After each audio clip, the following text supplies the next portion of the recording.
Miami Springs residents. My name is Officer Janice Simon, and I'm one of the police officers here with the City of Miami Springs Police Department. So welcome to another episode of On the Real with the Chief. So follow me, and we'll go talk to Chief Guzman and ask him the questions that you have submitted for him to answer. Come on, let's go. Hi, so now we're here at Chief Guzman's office, which I'd like to say thank you for taking the time to talk to us today and answer some of these questions that the citizens have submitted. You're welcome, Janice. How are you today? Good, thanks. So, let's start off. The first one, what if anything is being done to curtail speeding traffic on East Drive? What about the semi-trucks on East Drive when it specifically says no trucks? Correct. Well, East Drive is one of the areas that we designate to do what we call STEP. STEP stands for Selective Traffic Enforcement Program, where we take our officers, in particular our motorcycle officers, who their main focus is traffic, to address any traffic-related issues. Now, as I said, it's one of our areas, so it's not the only area. So we target these specific areas at different times of day and different times of the week with our motorcycle officers. And every so often we also bring in officers from other shifts that are specifically trained in radar and laser, so that we can address some of the speeding issues, not only on East Drive, but some of the other areas like Point Siena, Westward, Loveland, with these types of initiatives. And what about the trucks? The trucks. Trucks doing business within the city of Miami Springs have a right to come in here. You know, if they're delivering to Milam's or to Starbucks or something of that nature, they have a right to come in here. Now, cut through, that's a different story. So we stop the trucks when we see them, when we get a complaint about them, and we specifically ask and determine whether they are delivering to our businesses. So probably a good thing if a resident sees them, because we can't be everywhere every second, is for them to call. Correct. And then an officer can go. Correct. Give us a description of the truck. Obviously, a truck is easier to spot, but direction of travel and how long ago they saw it, and we'll try to track it down. Great. All right, question number 2. There are 2 schools on East Drive, and during the start and end of the school hours, traffic is a nightmare.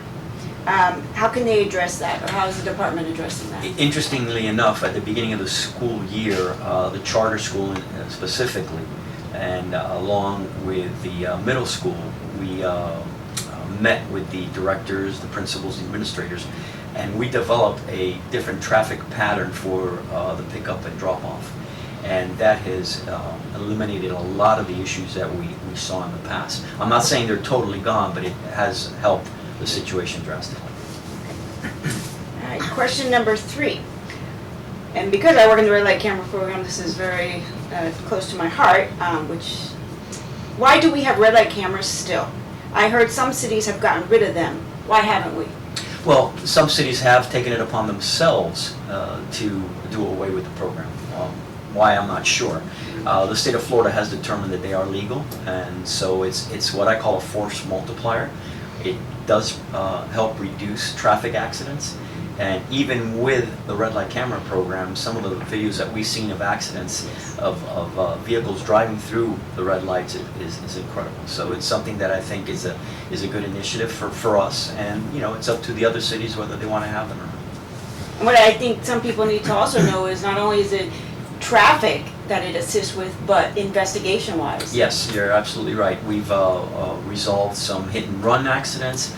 We've also resolved some crimes that have taken place where we have the red light cameras in place. All right, and the 4th question. Are officers prepared should there be an active shooting in the city of Miami Springs? Well, I can tell you that every officer gets a basic active shooter training while they go through the academy. And then once they come on board, we also send them to all kinds of active shooter training held within the county.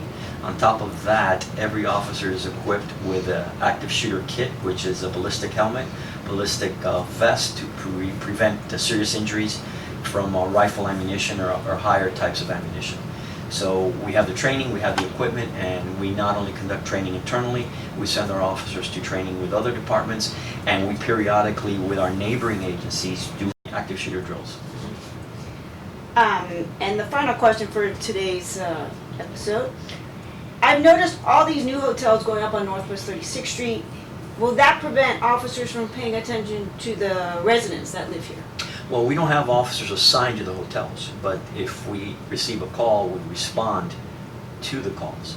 One of the things that I think the citizens of Miami Springs have to keep in mind is that Miami-Dade County imposes a bed tax on all hotels in Miami-Dade County.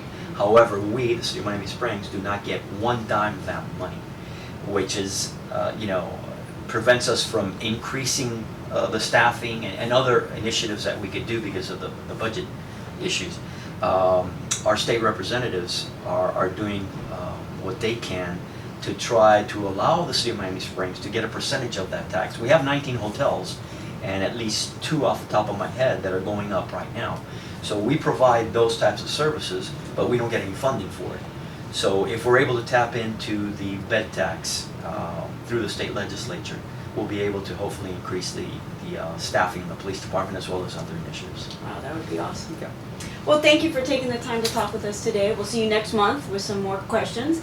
If you have questions you'd like to submit to Chief Guzman, go to the link below, leave your question, and hopefully we'll pick one of the random questions to ask him next month. Until then, stay safe. Thank you.